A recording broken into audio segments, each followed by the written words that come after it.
Greetings, people. I come in peace.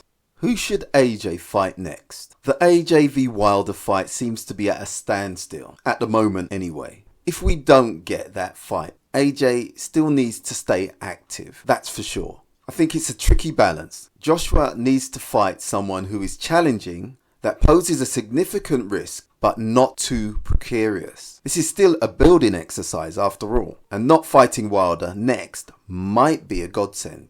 While looking at the top 15 in the WBC, WBA, WBO and the IBF, I picked out a couple of names who might tick a few boxes. I did think Otto Wallin would have been a good fight as he went the distance with Fury and caused him a lot of trouble, but he's now tied up with Murat Gassiev. Zhang, he would have been a very interesting fight, more of a serious fight, but he's tied up with Joe Joyce. Joyce would have been good as well.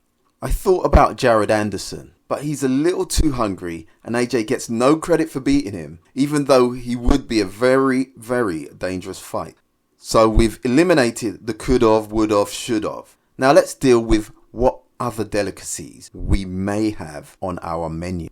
As an entree, Mahmoud Shah, who seems to want to be put out of his misery. Not a blockbuster fight, but good enough to give Anthony Joshua an honest workout. Plus he's been talking a lot of debris, and I think that will give AJ the stimulus and venom he's been lacking lately. Shah has 4 losses, 34 wins, and hasn't been able to make a mark when he stepped up. He's got losses to people like Povetkin and Klitschko.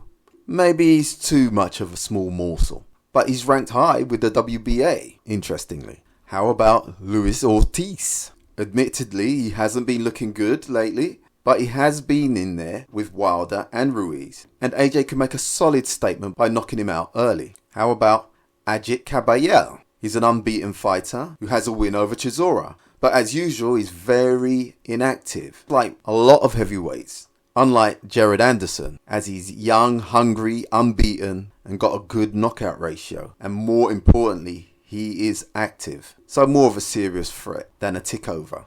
I do have a plat de jour, a bit of a wild card that could snowball into a big one, and that's Efe Ajagba, a Nigerian fighter who lives in America, I believe, and has called out AJ in the past. Rumble in the Jungle-esque fight, maybe they can call it Riot in Lagos. That would make for a spectacular homecoming for both men with Nigerian descent. Efe always insisting he's the real Nigerian, may be right. He's had 1 loss to Frank Sanchez, unanimous decision. I believe he was knocked down in that fight. This would be a stiff test for AJ, but I feel worth the gamble. 60-40 in AJ's favour. Every other fight I can think of are more or less the pièce de résistance. Very risky fights. Not necessarily for the mainstream casual type boxing fans, but can be well appreciated by people who know their boxing.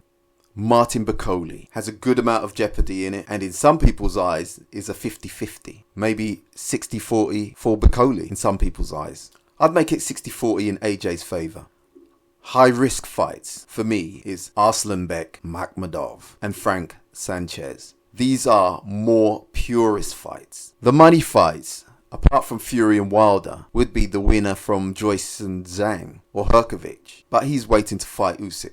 So to conclude, for a run out, he can fight Mahmoud Shah, Luis Ortiz and Ajit Kabayel. For a stiffer test, he can go for Jared Anderson, Martin Bakole, Efe Ajagba. And if he really wants a war, Frank Sanchez and Makhmudov. I'm not interested in seeing Andy Ruiz Part 3. I'm just not. But to be honest, all the boxers mentioned are a risk. It's heavyweight boxing. One punch can change it all. And for AJ, it seems to be high risk, low reward. Regardless of any criticism, he should take one of the easier fights. And if he comes through that and the Wilder fight still isn't there, then go down the line until a belt is available. Anyway, thanks for listening. And remember, choose life.